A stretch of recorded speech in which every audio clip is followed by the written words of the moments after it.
Yeah, there we go. So today I was really ambitious and I wanted to get this new sprinkler setup done with the rack, the pipe rack, side boxes on both sides, and get the deck completed. I started it yesterday because I didn't know what I was getting into with that deck system. I don't know if you could see it right now, but I was a little too ambitious. It's already almost 1 o'clock in the afternoon and I gotta get home. It's Saturday, you know what I mean? I thought that if I started really early today at 6, we'd get it all set up, and there was just so much disorganized in the truck that I wasn't able to organize this truck, plus get all the new compartments in there how I want them. So let me kind of show you what I did here. All right, so here's my Nissan Titan. So these Titans are what we're going to start using for sprinkler trucks from now on. The reason why I'm choosing Titans is because pretty good gas mileage. It's a really affordable truck.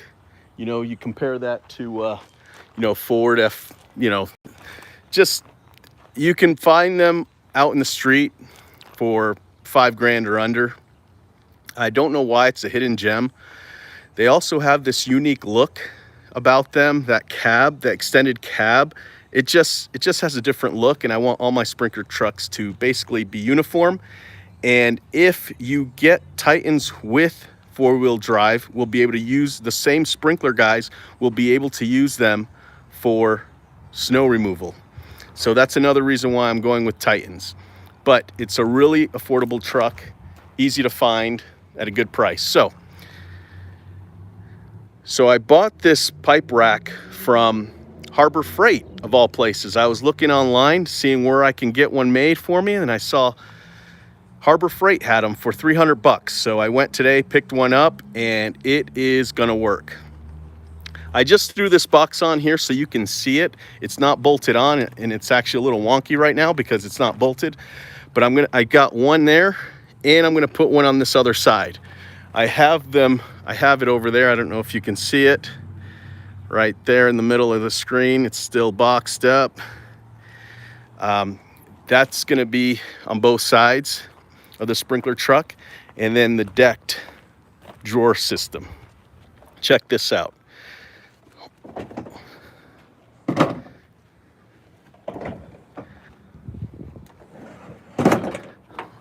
Look at that, it even has a little bottle opener. Click. So this is really cool. We've got all the money makers right here, action pieces, valves, and the glues and all that. And it actually goes back quite a bit some more, but what we've got back there, even though the drawer doesn't come fully extend out anymore, we've got impact sprinklers that we don't use much, and I've also got a pipe threader there that we don't really use, but this could be a good place to store it. If one of the other sprinkler techs needs one, they just got to call this guy and he'll drop it off over there to them. So I'd rather have it in the truck than in the storage unit because, it's much faster to have somebody bring it to you than drive all the way to the shop and then go back. And then this side, I just kind of threw these boxes in here. I went to Lowe's really quick, bought these boxes just to fill in. But the ones that it came with was this one. You can see how much more organized this side is than that side, because these drawers actually came with the system. So this is a 3-part little tub. So I can put another one here and fit one more back there if I wanted to. So what I'm gonna do is I'm gonna order more. I'm gonna order 4 more of these so I can put one back there, 2, 3, 4.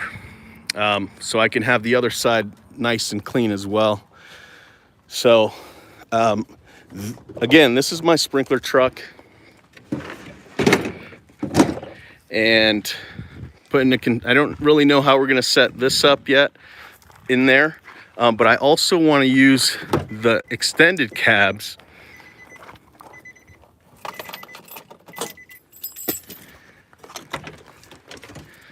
So I want to utilize this whole truck. So on this side, we've got drip parts. So I need more things here. There's still some things that we haven't put in this truck yet just because it was so disorganized. The whole bed before we put the system in here just had tons of parts, all disorganized. I mean, you guys who do sprinklers, you know what I'm talking about. It was a mess. Even under here, under the seats, it was just, there was parts everywhere. So we consolidated as much as we could in what you see here.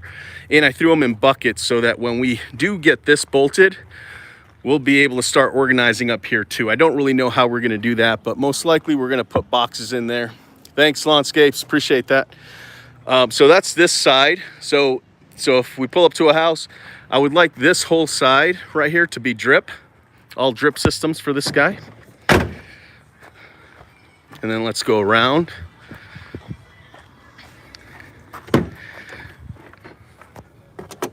So he's got his tools in the front. And then this side is all nozzles, if I remember right. Oh, this one's almost empty. Yeah, we consolidated a whole lot of stuff here, including up here too. So there's nozzles up there. Man, there's a lot of space still. But I really like to utilize the middle part for all the sprinklers. So we've got the Super Pros, Mini Pros, 4-inch pop-ups, and then we've got a kind of a miscellaneous box here with all different kind, Hunters and Rainbird, different sizes. But yeah, the one little gem that I'm really happy for is the pipe rack. You know, I can't believe Harbor Freight had it. So I went and got it just to kind of test it out on this truck, and we're working on it. So my guy's in here still plugging away at it. The funny thing is, like, with all our tools, we don't have these 1.5 inch sockets and things like that. So he's had to go to the store a couple of times just to be able to work on it. But I just wanted to show you guys, because I'm really excited to try to get all my sprinkler trucks organized. This may be what the boxes will look like. Those boxes, when I put one on this side, so I'll have one on each side. I'm just really happy I found those too today. We'll probably set something up like this with boxes and kind of use them to fill in. And the cool thing is we're still going to be able to use the bed, the top of it, for shovels and pipes and things like that. Obviously, we're going to be able to have the pipe rack up there too. So just trying to get a little organized. While I was putting all the parts in boxes, in containers that I picked up from under the seat, in the bed, everywhere, I found at least $1,000 worth of parts that were just kind of already in a place, but there were so many extras that were just everywhere else. So, you know, my guy probably went to jobs thinking he didn't have parts, so he went and bought them. You know, those action pieces are like $5. They're like $5 a piece. These little ones right here, $5 a piece. This is about 1/3 of what this truck had, whether in the bed or in the cab, or in buckets and boxes and everywhere. Not to mention all the valves. I mean, these valves were everywhere in this truck. So I've consolidated them all. There was a whole lot more of things, and I put them in our storage unit. And I'm hoping that I'm going to check in on this guy once this truck is ready, which is almost ready. Probably needs 2 more days. I'm going to start checking in on this, making sure it stays organized. Anyway, put this container down, or sorry, this box. And then I'm going to tell Ben. All right, Ben, can you move it back in? Thank you. All right, so I'm going to go in, put this on the inside, and we'll get our Saturday live going, guys.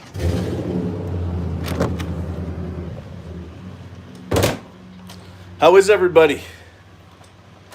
How y'all doing? Oh, it's hot. Oh, while I'm here, let me get a drink. That's what my fridge looks like. A lot of Diet Cokes. I used to have a lot more Diet Cokes, and then one of my guys started drinking Diet Cokes, and now he's taking all my drinks. All right, let me get this set up real quick.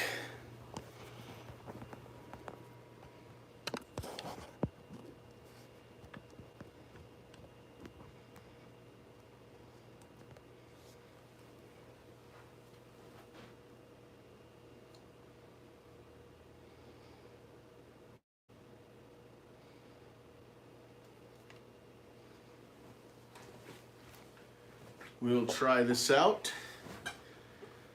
It's a little dark. Dang it.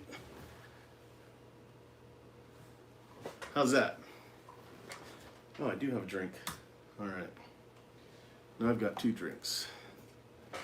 What is up? Now, you may be wondering, why are you working on your sprinkler trucks? Nah, just kidding. Nobody's wondering that.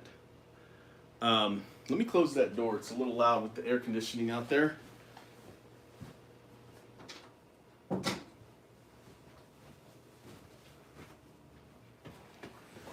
All right. Let me get set up here first. Okay, there we go. Okay. So, I put a lot of effort into my mow trucks every week and all the equipment. I'm always cleaning it every Friday, Saturday, doing the maintenance on it. I basically clean up all their trucks, all the mow guys' trucks, pretty much every week. And I pretty much baby them guys because, do you know why? Why do I baby my mow guys? Because they bring in money consistently every day, those guys. They have a route. As long as they get their route done and customers don't complain, they're bringing in revenue between $800 to $1,000 a day. Every single mow guy, except for my new one. He just started. He's bringing in about $350 to $450 a day. He only works 3 days a week right now as we're building his route. And I'm really excited. I'm really excited with him because he's doing a great job. Sorry, I got a notification. I can't see it. Am I where I need to be? I think I am. Sorry, my computer is slacking. Why am I not seeing notifications? Sorry. Man. Got to. All right. I found the issue. All right, here we go. Yes, Screen Cuts. What's going on? Good to see you. So what I'm telling everybody is how I baby my mow guys. Because, they need good equipment. They come into the shop and they just need to get in their truck and go. They have a list. All you got to do is knock them out. Don't get any complaints. And they're going to be bringing in revenue. And they do it consistently every single day. So I want to make it easy for them guys. And when they're bringing in money like that, I don't mind making sure their equipment is clean. They've got everything they need. If a trimmer goes down, bam, Merry Christmas, you got another one. You know what I mean? But with sprinklers, it's always been kind of like that one division that's kind of like the black sheep, kind of always struggling, not really bringing in consistent revenue. So a lot of times their trucks, not the actual truck, the vehicle, if there's a check engine light, of course, we fix that. If it's got bald tires, we'll fix those too.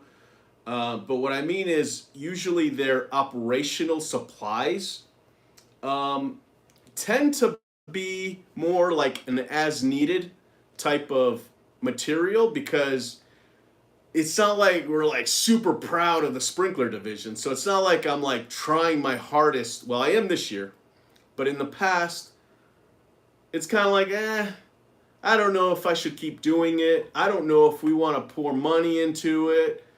It's just kind of like one of those services we're doing just so that if we basically break something, we can fix it. And if we make some money too selling, repairs, great. If not, that's great too. But this year, it's like I'm making that push, right? It's like if we're going to do sprinklers, we're going to do it. If it doesn't work, I suck. Basically, that's kind of the approach I took this year. So we poured so much money into training this year. So when we hired somebody, we gave them all the tools. I mean, from day one, we stock them up with a backpack full of tools, and we just train them. They would ride with my experienced tech for 2 or 3 weeks every day. And then when my nighttime tech gets in at 5 o'clock, he's with the 5 o'clock tech until the 5 o'clock tech is done, usually around 7, 8, and sometimes 9 o'clock. So that new hire is working all day. And so at this point of the season, those new guys that were trained are actually bringing in revenue now. All of them. So we started the season with 2 techs, basically. One that knows everything, and one that can get by. One that can pretty much do everything, maybe just not as fast as the other guy, and maybe hasn't done everything, but he's smart enough that he can get it done, right? So we had one totally experienced guy and another super competent guy. So all in all, we had 2 techs start the season. Right now, we have 5. 5 techs that can do pretty much everything that experienced guy could do at the beginning of the season because he trained them for so long this year. And we have so many jobs that they've seen so many things, and they're just killing it now. They're doing great. So because we've gotten past the training investment, now I want to start investing the money that's actually coming into sprinklers into the setups. So that's why I've got the deck set up. I'm getting that truck set up the way I want to try and get all the future trucks set up. I've already got another Titan in the paint shop. When that comes out, right now I should order a decked system for that truck and a pipe rack. So, MLGA, what's up, partner? So anyway, I think it's a good step. It's, and some of my trucks out there are worth some money. So if I do find some Titans out there for sale used, I'll try and sell my trucks to just trade out the value of the trucks. So that's what's going on, guys. I hope you like my setup. I'll show it to you again, possibly when it's all complete. I do need to order some more shelvings because I didn't know what I was ordering basically, and what I got I'm happy with, but I needed more. And Benito's out there working on that truck. I hope he finishes, and if he doesn't, the guy will have basically the same truck he had prior to us getting the deck system, because there's still a bed. It's a still functional bed. But I'm just trying to set it up so they don't use that bed for parts. And I'm going to be on them every day checking the organization of those trucks, because I don't want to go back to how it was where this guy, I'm being like modest when I say there was $1,000 worth of parts that weren't even in his kind of like inventory section. They were under the seats. They were all the way under the bed, just under all kinds of crap. And there was no way that he knew that he had some of those parts there. And so with this organization, I only want him to have like 10 valves, 10 action piece manifolds, and just a nice stock of action pieces, not to mention all the PVC couplings, all those kind of things. And his nozzles were always good. They were always in the right place. The sprinklers need to be stocked and in one place. That was another thing. There were Super Pros everywhere. And those Super Pros are like $16 each. He had them everywhere. So I consolidated them all. And I'm going to be on him sadly, whoever gets that first organized truck is going to be dealing with me every day because I want to make sure that it stays stocked.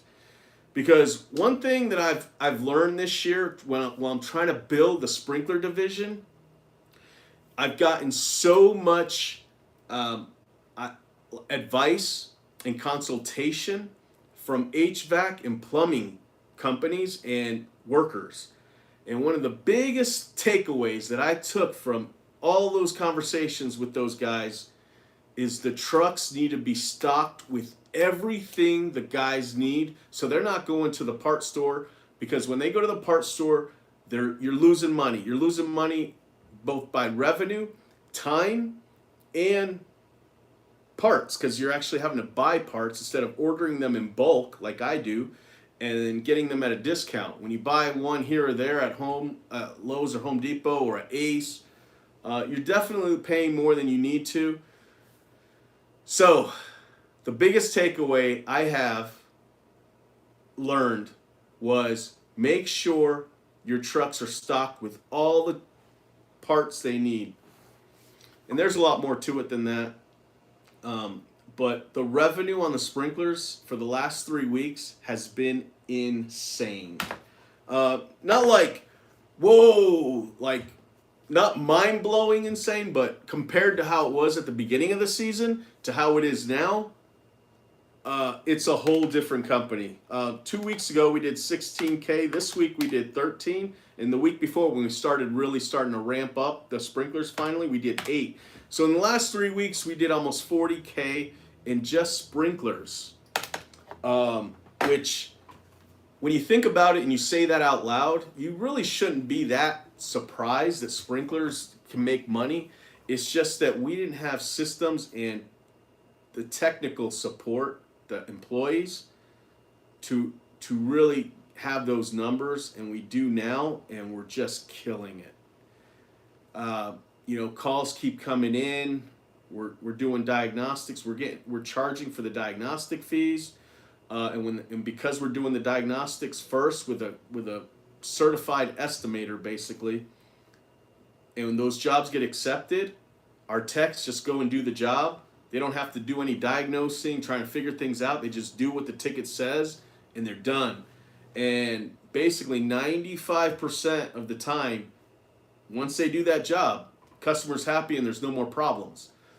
There are those times where we do fix something and the estimator didn't spend more time than he probably should have, and so we've got to go back and re-estimate things. So it's all working out. What's up, Walter? What's up?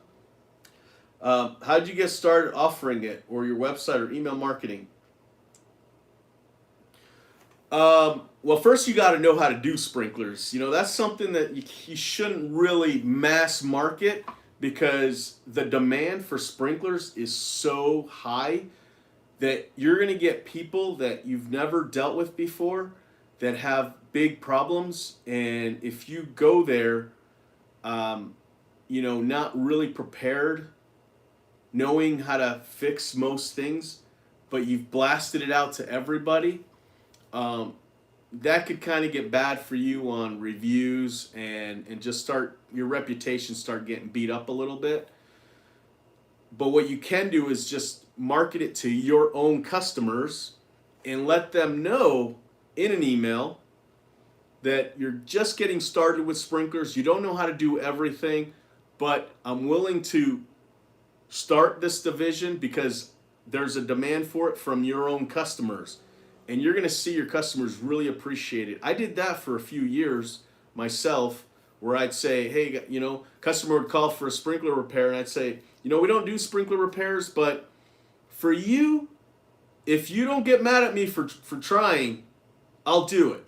And this is the going rate. This is what I need to charge. This is what my gardeners charge. That's what I need to charge to run my business. So always have a price ready with what your customers are already paying your company. Now, you may not be the best sprinkler tech, so you may not be able to get $100 an hour, but if that customer was paying your garden division $75, $65, you may want to start with that. You may want to tell your customers, I still need to charge you our minimum of $75, even though I'm not the best sprinkler guy you've ever seen, but that's what I need to charge if you want me to go out there to try to fix your issues. And they'll appreciate that and they'll pay that, no problem.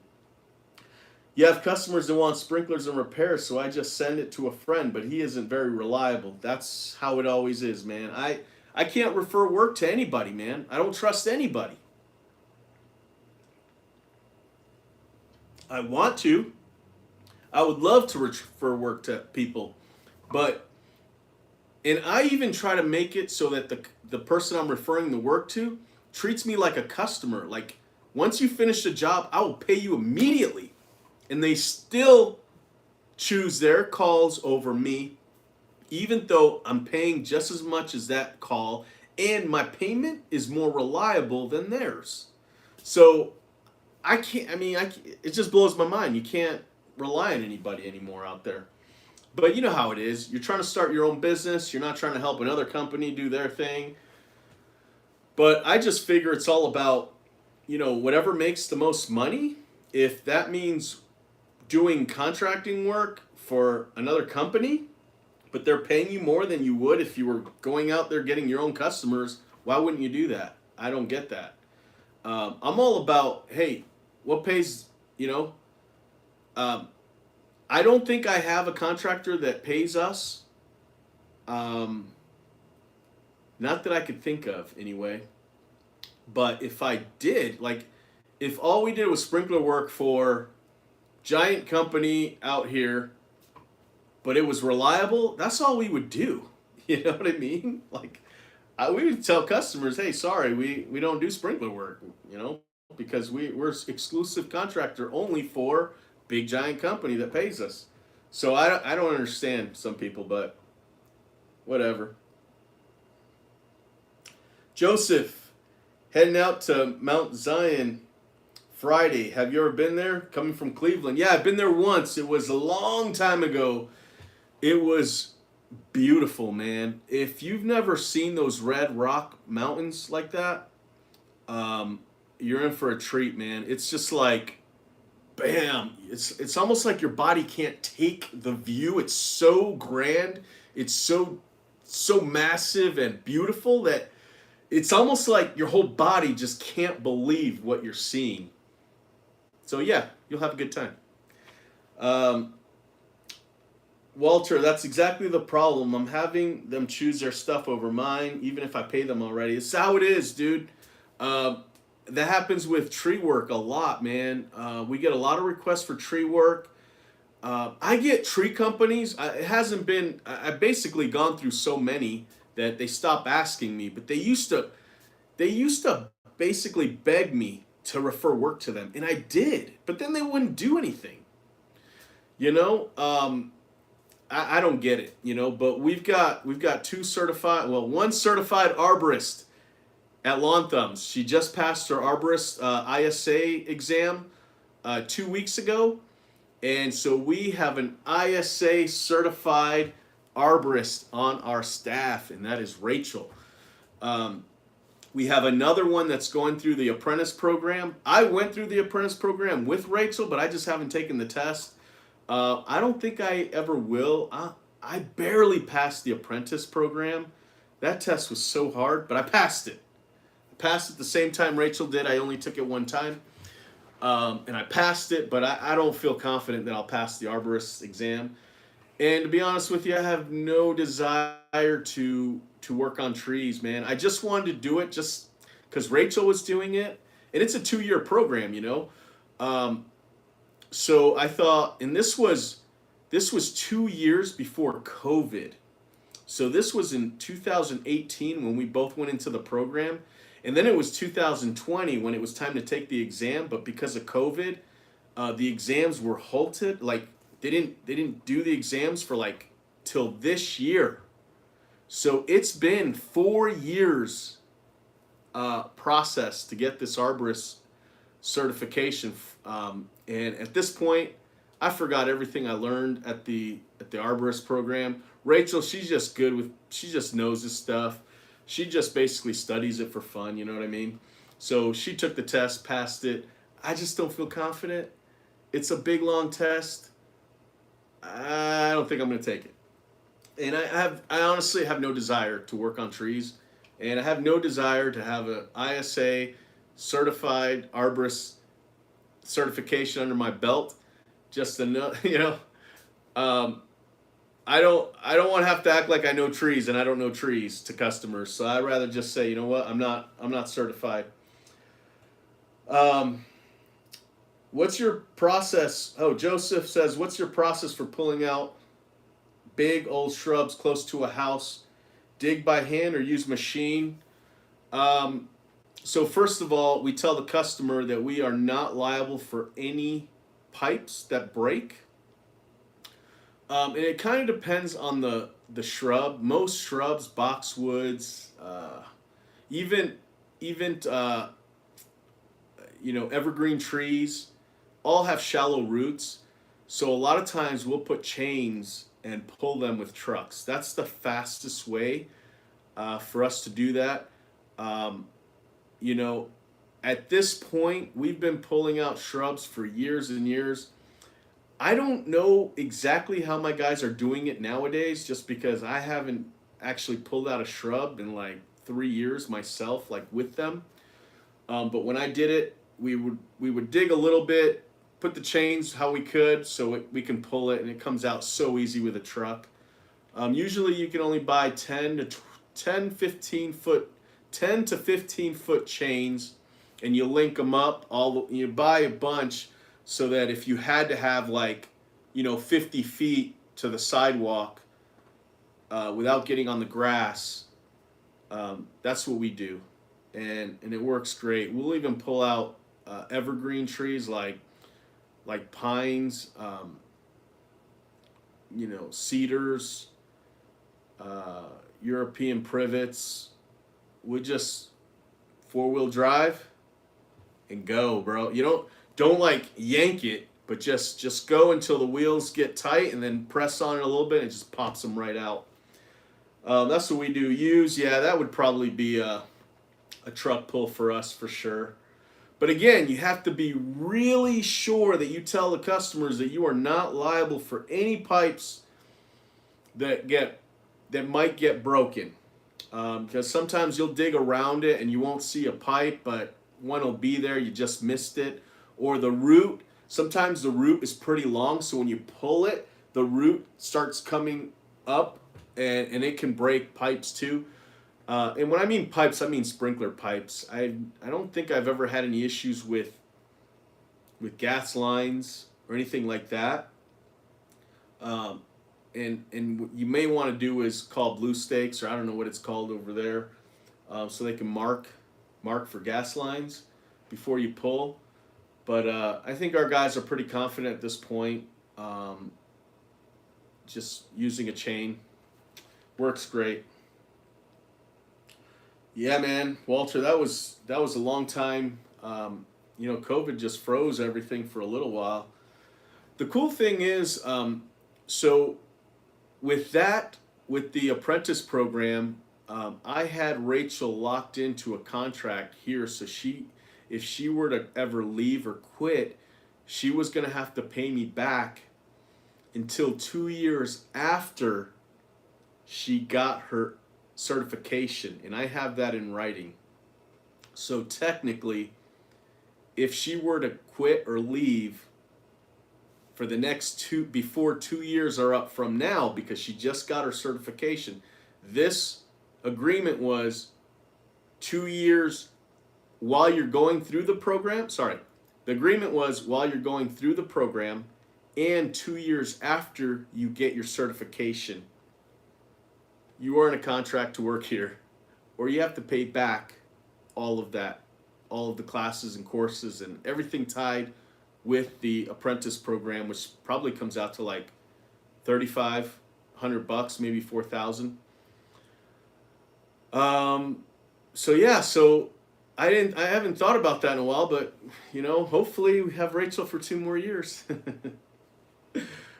So the new apprentice, not apprentice, she's an apprentice in the arborist program. She also is on that same contract with me. Dude, when you've got good people, you need to support them with what they want to do. So so my other future arborist wants to. We had a talk. We had a conversation. We had a meeting together about it, and she wants to. Once she gets her certification, she wants to build a tree division here at Lawn Thumbs, and she wants to run it. And I said, absolutely, go for it. Let's do it. So eventually we're gonna have a tree program, and she's a tree climber. She loves trees. Like, she'll be great. She's already a garden manager, so she'll have no problems directing people in that division. So once she gets the certification, we'll start hiring tree workers, and we'll have the ISA certification. We already have the ISA certification here, which is the ISA. What does ISA mean? I don't even know what it means. That's pretty bad. Let's see. Somebody probably already answered me. International Society of Arborists, which is it's a highly rated certification. You know what I mean? That's like a coveted certification, man. I think somebody's calling me. Give me a second, guys. Yeah.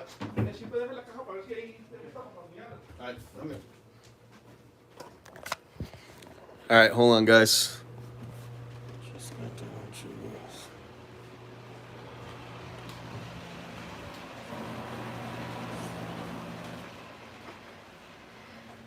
All right, sorry, I'm also dealing with a text with a customer that had a sprinkler issue. All right, let me turn this around. Oh, you put the boxes on?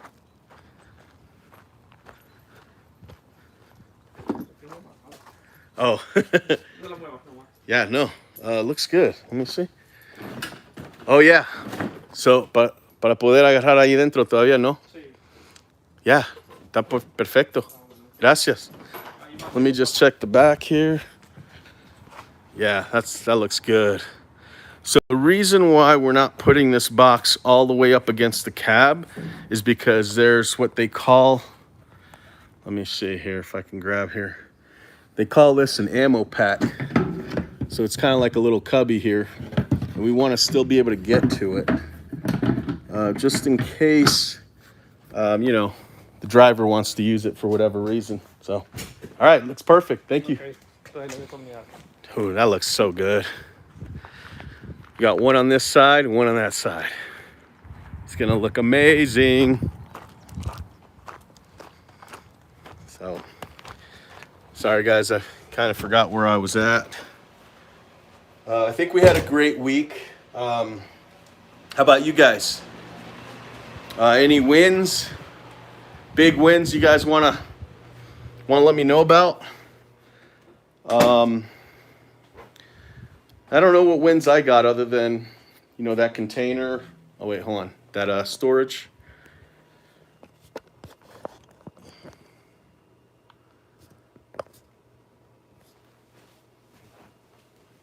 All right, I don't know if that. Oh, yeah, looks all right. Sorry, I saw that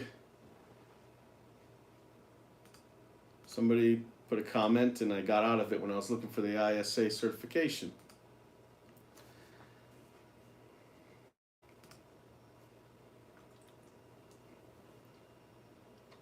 It's a nice looking system. Thank you, Green Cuts. Appreciate that. Walter, how y'all doing on mowing right now? Doing excellent. I've never been happier with mowing, ever, ever, ever. Every mow guy's making so much money that they don't even call off anymore. We're making money. It's one of those things. It's just like, wow. Like when you want to start a mowing company, you thought that it would be really nice. Well, I'm at that point with my mowing team. I'm just so thrilled with them. It's just going so good. We're having severe droughts in Oklahoma, and we only mow 15, 18 lawns a day instead of 40, 45. Now, is that because Is that because you're just skipping them? Um, that's great customer service for sure if you're just skipping them.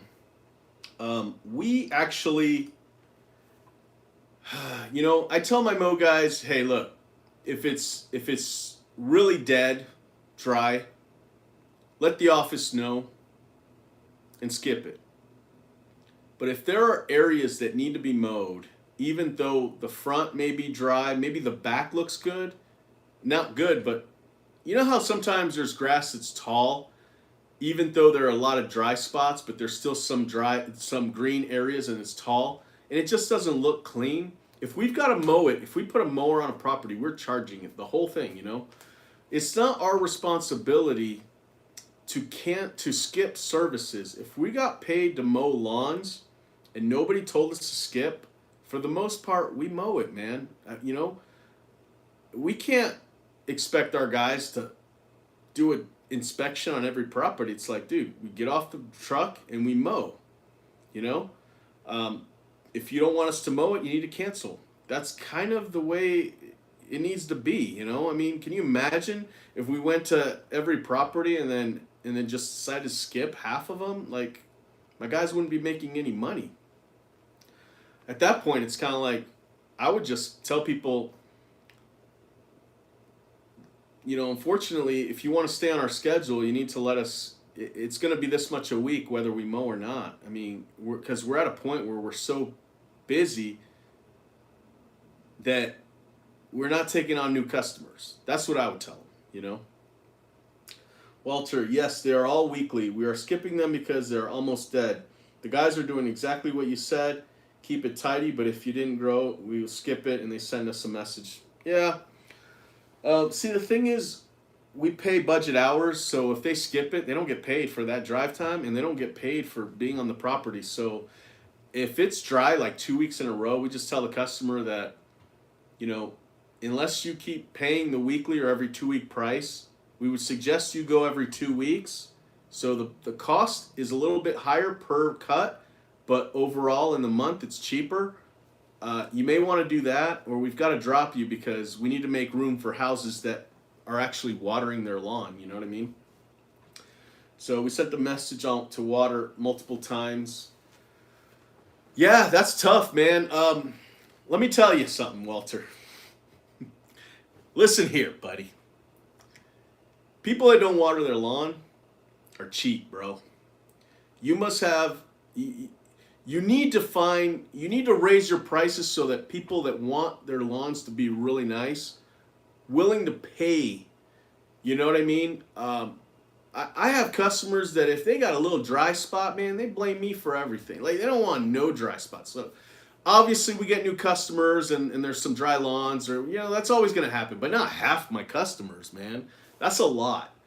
My first thought of all the lawns being dry is like they don't care about their lawn. That's kind of my first thought, that the homeowner just doesn't want to spend money like that.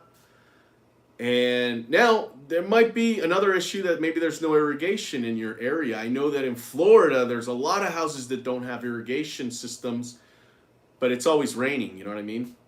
So the grass is always looking nice. It's really humid. But if half your lawns are dead, you got to look at your client base, man. That's kind of what I think, and I could be wrong, could be off base there, but I bet you there's something there. I'm offering lawn painting to see if we can get some money to come in. Yeah, that's something that's getting up there, man. Lawn painting. I have a friend who does it in the wintertime. And when he paints, when he goes into a lawn, into a new street, he has to have the office fully staffed because everybody on that street calls because they want their lawn to look that way too. So that is definitely a moneymaker. I should probably look into that, but when it comes down to late fall, early winter, I'm just trying to close down and start the winter season, start plowing and stuff, you know what I mean? Yeah, we have a lot of houses that don't have sprinklers. I am raising prices in 2 weeks. I got rid of bi-weeklies 2 years ago. Those are a pain in the butt. All of Yeah. Well, okay, that's good. As at least you know, at least you're doing something. Um, you know, but you can always be picky too. So somebody's drying their lawn. You can make them do it. You can say, "Look, I need you to water your lawn, or we have to drop you. I'm sorry, because I have to pay my guys, and if they drive to your house, they're not getting paid, and I need to have them full. I'd rather them just come in 5 hours a day than 8. They're gonna quit if they're not getting paid. I would tell them stuff like that. Um, Green cuts. All of my lawns are dry. Almost no one has irrigation. That would suck. Um, yeah, it's kind of funny, man, because we're basically in the desert here in Utah. It's dry, man. We have a drought, dude. Uh, we have water restrictions, but people have their lawns green, man. Obviously, there's lawns that don't, but for the most part, our customers have green lawns. And that's another thing. Our sprinkler division, now that we've got 5 techs, and historically we've only had 2 at the most, we have 5 this year. We're getting so caught up that every week, I think maybe by sometime at the end of the week, we're going to be dead. And I want to just send my techs out to mow customers' houses for free. The ones that had notes on there that said the lawn is drying, I want to get their lawn looking, I want to get their water up and running. We'll do it for free just to keep my sprinkler guys busy. That's the beauty of having all these other services, especially mowing, because when our sprinkler guys actually don't have work to do, we can enhance the mowing service by telling the mow customers, hey, we have extra time with our sprinkler guys. We'd like to do a full diagnostic on your house for free.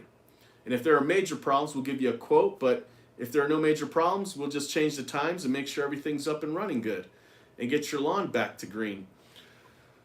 We haven't had to do that yet because we've been so busy, but I can see how in the future, if we have more techs and we're constantly training, that we're going to have that ability to do that. And I really can't wait to do that kind of thing. Walter, yeah, you need to hammer down. Yeah, and didn't you say that you had one full-time tech, but he's not there anymore, and now you're doing it again? Um, you know, that just, yeah, there's a volume issue too. You need more houses.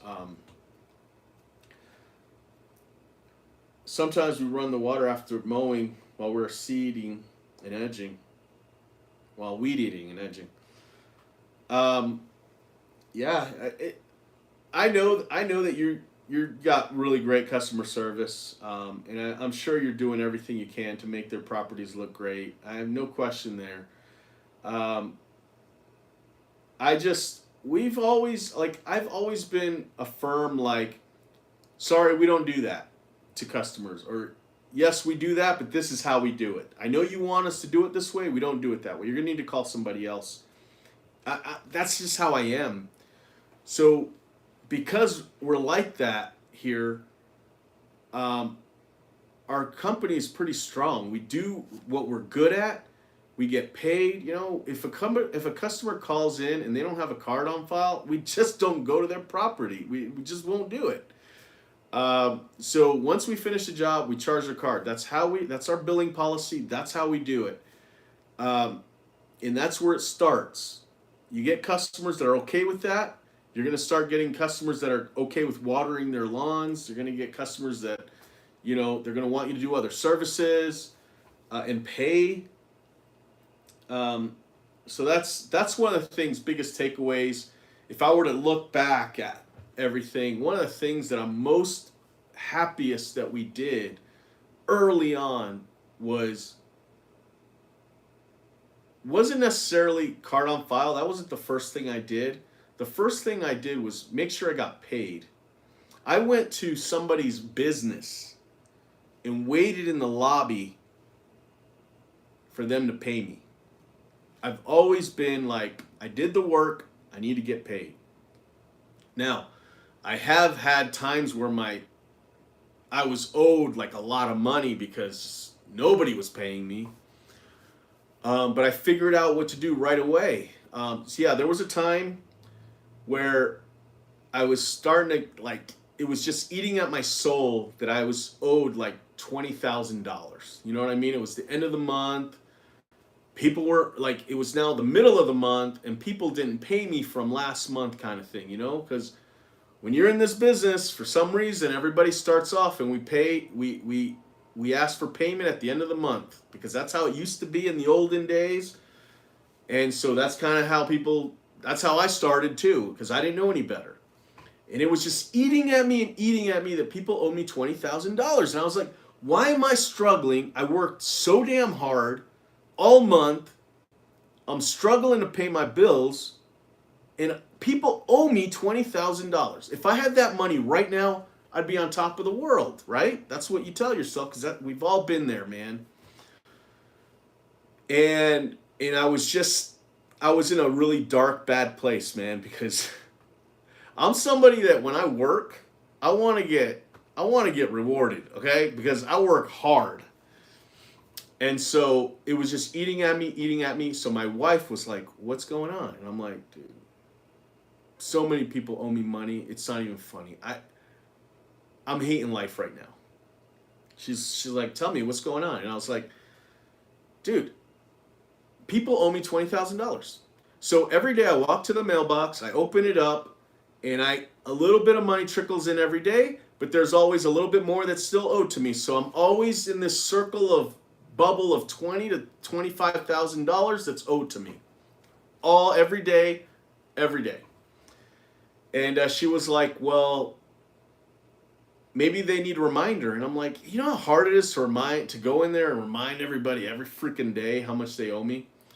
She goes, "Well, why don't you just send everybody a bill right now for the end of the month and post date the services? So if you were to so today's the 23rd. She told me that day, why don't you send everybody the bill right now and put the mowing date of next week on that same bill? So if they want to pay you, great. If they don't, well, they'll pay you on the first of the month. Make the due date the first." And I was like, that's actually genius. Instead of waiting till the service is done, then sending them the bill and waiting, just send them the bill now with the services that you haven't done. Now, the thing is, if somebody does want garden work or something, you do extra work, sprinkler work in there, that'll have to be on the next bill because you've already sent them this bill, right? I did it that day. That was a Sunday. That was Sunday. I was in my bed. I didn't even want to get out of bed. I was so pissed. She told me to do that, and I got up, I went to my computer, and I went to every single customer and sent them the bill that day for the month. And I put what their past due was on that same bill. So much money came in that day because I did it through QuickBooks, and they could pay it like on their phone, you know what I mean? So much money came in that day. And that's when I was like, oh my gosh, I'm going to start doing it this way. So I started doing that for a couple more months, and it was working great because even though people owed me money, I still haven't done a lot of services, so it was just balancing out more. It was balancing out better that way. I read an article in, I guess it was like Lawn and Landscape or something like that, and it was Jonathan Potoshnik wrote in an article, get cards on file. If I had to do it all over again, that's what I would do. That's what he said in the article. And as soon as you finish the service, you charge a job, even for one mow. And I don't know what happened, came over me. It was just like, oh my gosh, that is genius. And so I started doing it. And obviously I had a lot of customers that are like, you're out of your mind, bro. Yeah, I ain't giving you my card, you know. Like, we had a lot of customers like that. But there was a lot of customers that did do it. And then I got to the point where I was like, all right, this year, this was way back then though, if they don't give us a card, we're not going to their house. And so I'd hire new people with that attitude, and I would make it sound like that's just how it is here. You know, it's always been like that, even though it wasn't. So the new hires would do that. They'd say, "Yeah, we need your card on file," and they would get it. And then I just realized, okay, as long as they're confident and they think that's just how it's always been, it'll work. And so that's what we were doing. I stopped answering the phone. That's one of the reasons why I stopped answering the phone, because I didn't want my regular customers to be like, "Come on, man, it's me. What are you talking about?" I wanted that new customer to say, "Sorry, I need your card on the file." I wanted my new office person to say, "Sorry, we can't do anything unless I get a card on file." And that's how they started getting cards on file. And it was all because of that one little article I read, and it was from Jonathan Potoshnik. And at that time, I was looking at a software. I was looking to try to get into some kind of software because I was just routing on a PDF. And then I found Service Autopilot because of Jonathan Potoshnik. And back then, he was doing YouTube videos with, like, you know, whiteboards, and he was so open. You know, back then he could answer questions. I never actually reached out to him or posted any comment because he had all his information out, and I just soaked it up. And then when I found out that he was doing Service Autopilot, he had already had Service Autopilot. When I signed up, Service Autopilot, they had already been in business for a year, and the rest is history with Service Autopilot. It's such a good software. Those guys, if you're not using Service Autopilot, I don't know, man.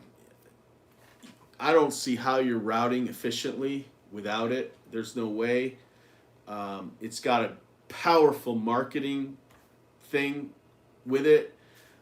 It's almost like it's included. I know there's a little charge. It's like 150, 250 bucks a month extra. You know, the marketing feature in Service Titan is like $5,000 a month. And Service Autopilot has the same damn thing, and it's like 200 bucks, and it's freaking powerful. I don't pay for the Service Titan's marketing software because I'm just figuring out Service Titan right now. So I don't pay for that because I don't even barely know how to use the program, and let alone I'm going to pay that much money for another section that I don't know anything about. You're using Yardbook, and you can market on it too. Yeah, I've never used Yardbook, but it can't be nowhere near like Service Autopilot. It just can't. It's not even that much. Like, Service Autopilot isn't even that much. I pay, I think, 850 bucks, but I've got like 20 techs on it. Garden guys, mow guys, the office staff. Service Titan, I pay 1,800 bucks a month, and I've only got 6 techs on it. 6 because I include myself, because I want to know what's going on in the program. You know, like in the on the tech side, if I want to practice at home or something. And we also book jobs under me, and then we route them to the techs. So it works out. But 1,800 bucks for 6 workers. And I pay $850 for like 20 on Service Autopilot. And Service Autopilot's routing system is so good, man. So freaking good. While we're on that topic, anybody do Academy? Like, is on it now? Let me know. I've never done an Academy or anything like that. I had close friends. I have friends that are still on Academy. I think they may still be on it or may not be now that Jonathan's not part of it. But I feel like I want to try going into some kind of academy, some kind of lawn care group. I'm not sure which one. I know about landscape business course, but that's more, I don't know. I feel like that's all about the franchisees for Augusta, and there's nothing wrong with that. That's awesome, but I don't want to franchise or anything like that. So I don't know if that's for me. and I know it's not all about franchising. I know somebody will probably tell me, "Hey, you'll learn a lot," and I'm sure I will. You know, same thing with Jonathan Potoshnik. Mike Andes has all this content out there. If I want to learn anything, I could probably just search. Um, so now that Jonathan's not doing Academy anymore, and for some reason that's making me want to do the Academy on Service Autopilot because it's not really Jonathan anymore. And I have no issues with Jonathan. I thought when I was first learning software, to me he's a software guru guy. I mean, he built Service Autopilot, and it's amazing. I always had my only issue. Well, I have issues with all of them, right? Like, obviously, you know, I have an issue. It's not like I think anybody's perfect out there. But my issue with Jonathan was that he always preached, you know, run your business on autopilot, like, because that's what he does with his business. But somebody is running it. You know what I mean? Somebody is running that business. It's not just on autopilot, and somebody's making bank on it. Now, I doubt that whoever's running that business is giving all that money to the owner, and they're just taking a small little cut. I highly doubt that, because at the end of the day, you need to make money. That's the way. That's my problem. It's like, you know, if I'm gonna have somebody run this business, I'm only gonna take a small percentage, so whoever's running it is making all the dough. Well, that's one thing, but I'm not going to preach that it's running itself because it ain't running itself. Somebody's running that shit. You know what I mean? And then it would always bug me too because he was always at Service Autopilot from dusk till dawn until he sold the damn thing. So don't say that you do a 4-hour work week because that's just BS. That's just always been my problem with that whole thing. And that's just not the case. You know what I mean? If we want to run this business for 4 hours, there's going to be a lot of problems. You know what I mean? Lots of problems. And so I just don't buy that it can be automated.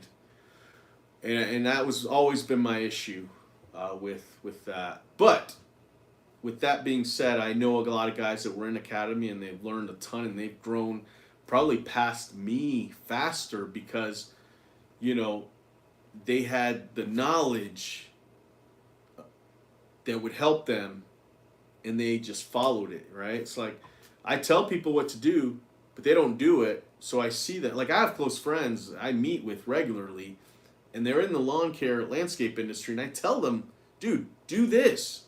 And they go, no, I would do it. I know that works for you, but it doesn't work for me. And I'm like, and they're still stuck, you know, they're still stuck, even though I told them what to do. But if there's people that would just do it, you know, like those guys that go into some kind of academy or something, and they're told by these big companies, big owners what to do, and they do it, they just grow. But I don't know what it is. Like, there's some people that just, they don't want to do it. Green cuts. Walter, how large is your company? That's a good question. So we're on track to do, by the way, guys, I'm pretty sure we passed the $1 million mark probably a couple weeks ago. Pretty excited about that. I'm gonna see if I can look that up real quick. 'Cause that's always it's always special, you know, to hit that mark. My goal this year was 3, so it'd be really nice if we actually did 1.5, but I really don't think we did. And the reason why I'm like, you don't know how much you did is because I didn't keep track of the sprinkler revenue until literally 3 weeks ago because of Service Titan. I couldn't figure out where to find those numbers, but I figured it out. So let's see here. On the mowing and gardens, we did 883. So now I'll go to the sprinklers, and I haven't even looked that up, but let me see. But I had my report from my bookkeepers. I had a meeting with them, my first ever financial meeting uh, with my bookkeepers, and I think I was just right there at the $1 million mark. I think I could be wrong. I think. Oh no, I can't find a year to date. Oh, year to date. Okay, here we go. 188 in sprinklers. So let's see what that is together.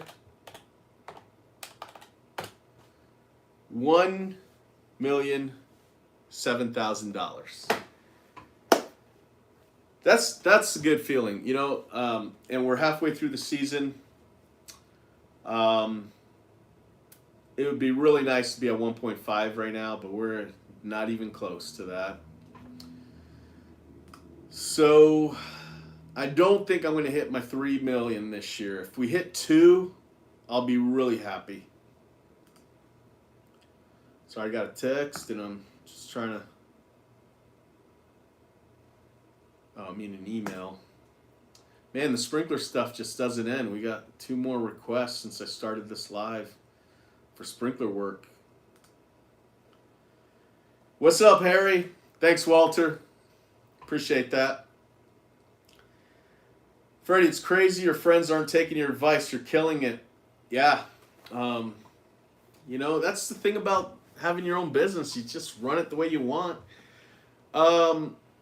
You know, the funny thing is, my buddy that was in the academy, I saw him doing things that that I would question him on. He'd say, "Yeah, dude, you should do this, and this is why." And I'd go, "Nah." Like the most setups. He had these most setups, and he's like, "You need to do this," and I'm like, "No, I'd rather pull a trailer, bro." And now it's like, why didn't I listen to him back then? Why didn't I do it? It's just how we are, right? It's just like we think that we know better, and we don't do it, you know. But there are some people who just fundamentally understand that whoever is telling you that, like if somebody is more successful than you, and they tell you to do this thing, they fundamentally just know that there's a high probability that it's going to work. I'm not one of those people, but I have friends that are. Some of them, like, they'll go to these consultations, pay people, and they come back and they start implementing whatever they said. If they said, you know, chop a pig's head off and put it on top of your hood ornament, do that and you will be successful. They will do it. They'll do it. They won't even question it. They'll just do it. And I think those people tend to be more successful because they take the advice of successful people, and they're not trying to they're not trying to reinvent the wheel. Those people, I think, tend to just do good in life. People like me that I feel like I want to run my business my way. I don't want to be similar to other people. I think we can break through sometimes. And when we do good, we're doing really good. Like I would say, we're doing pretty good here because I'm doing it a different way than most people I know. Especially like all those people that I meet with regularly don't do it the way I do. I pay estimators. I pay garden managers. I pay sprinkler managers, dispatchers, office people. I know that's pretty normal. People do that. But around my group of friends, they don't want to pay that extra money. Not all of my friends, obviously. Just some. And to me that just works. It's more the reason why I love having an estimator, which actually we call them garden managers or division managers, sprinkler manager, that kind of thing, or quality control manager, which we don't. Every once in a while we'll have a quality control manager for like a week, but then we need that person doing something else. So we're not there yet for a quality control manager. Sorry, I got a text that I think I need to answer.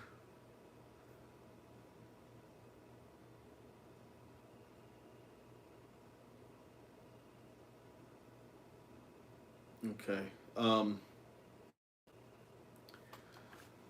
The reason why I like having those, somebody do a quote and then relay that to the team and kind of be there to make sure it's done the way the homeowner wants, is to have that one-on-one with the customer, like a point of contact. That this isn't just a person calling the office and dealing with somebody who is only looking at a computer screen.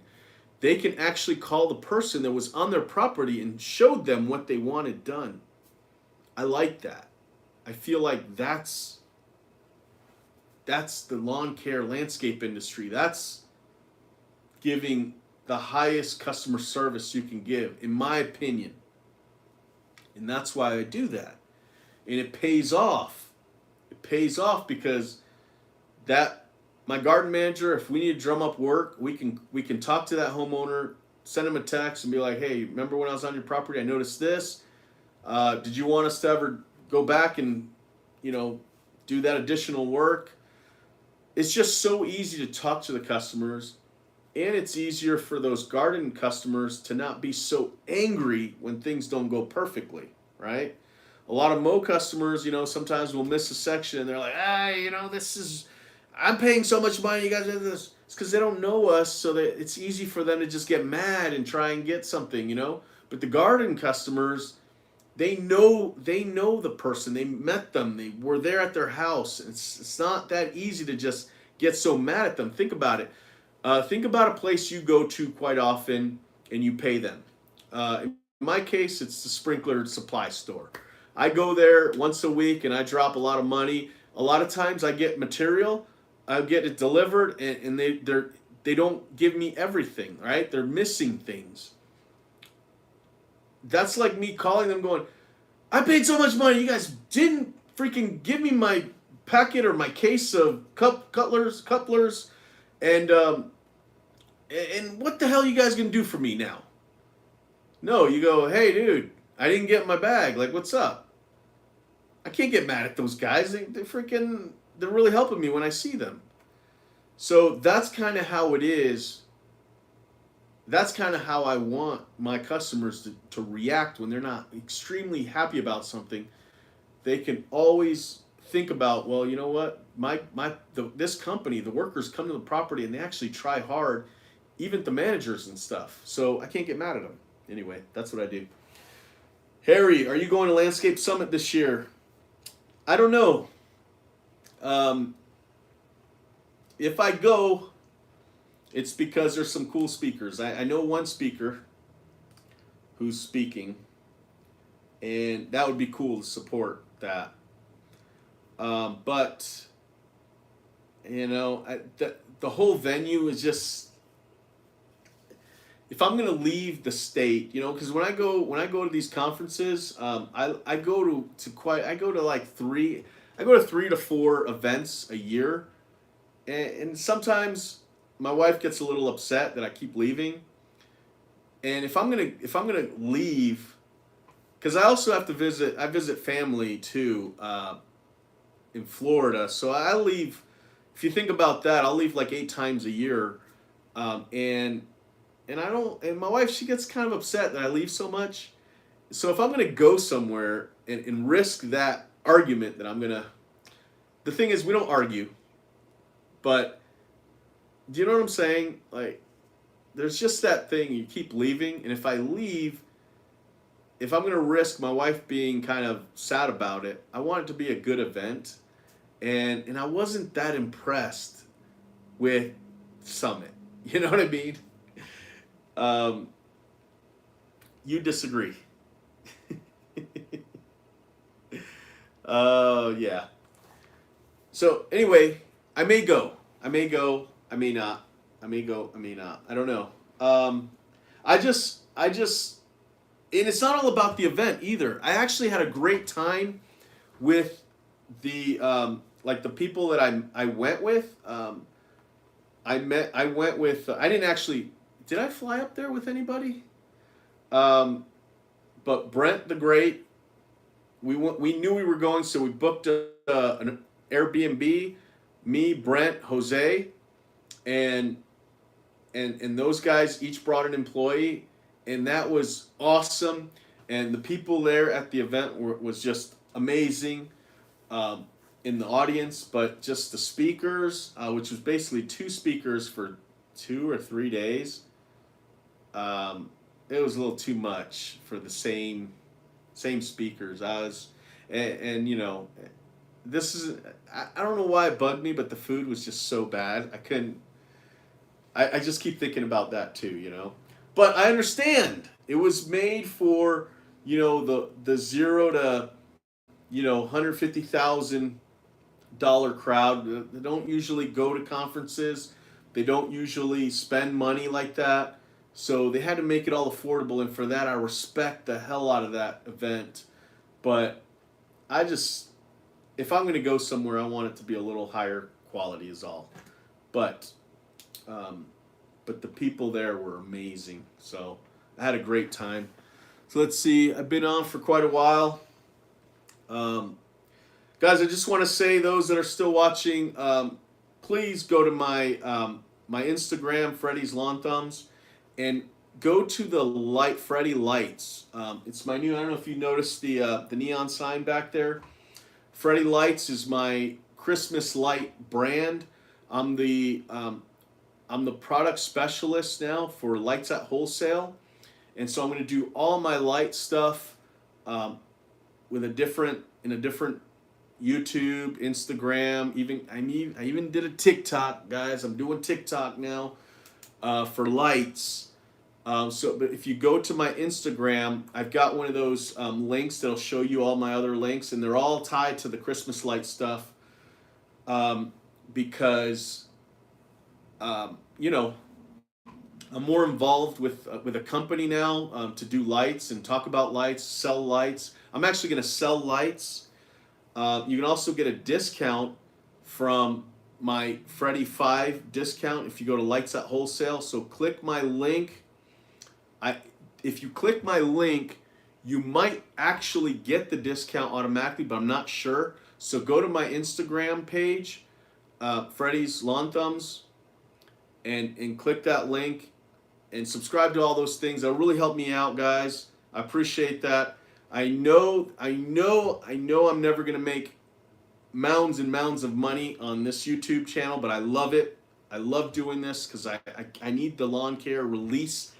I need to release information to feel good about myself, and it helps other people.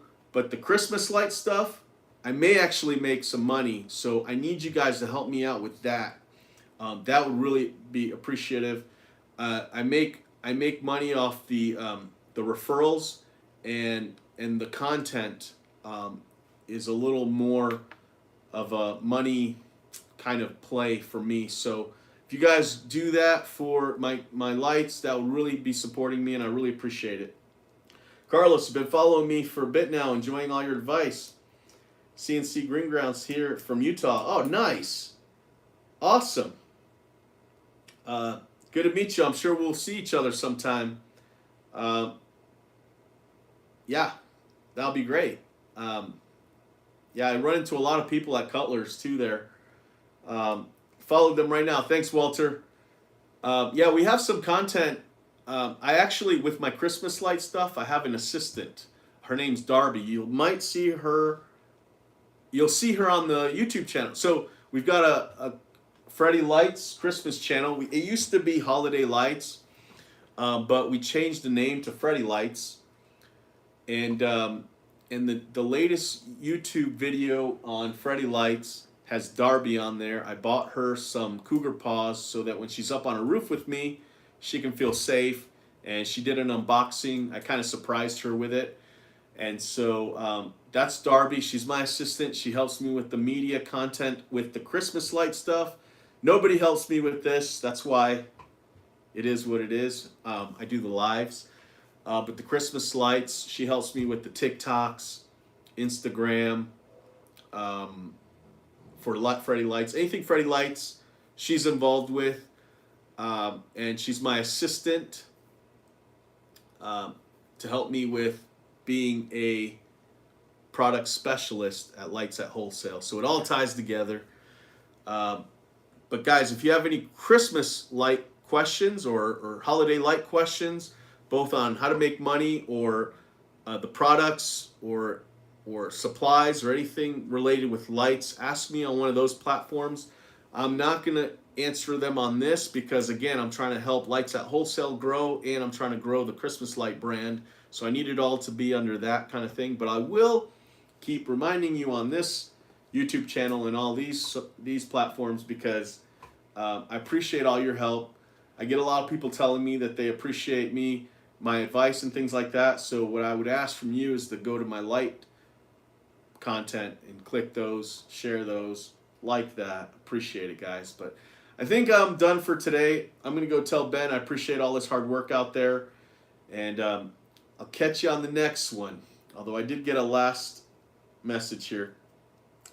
Freddie, do you think I should invest in a website?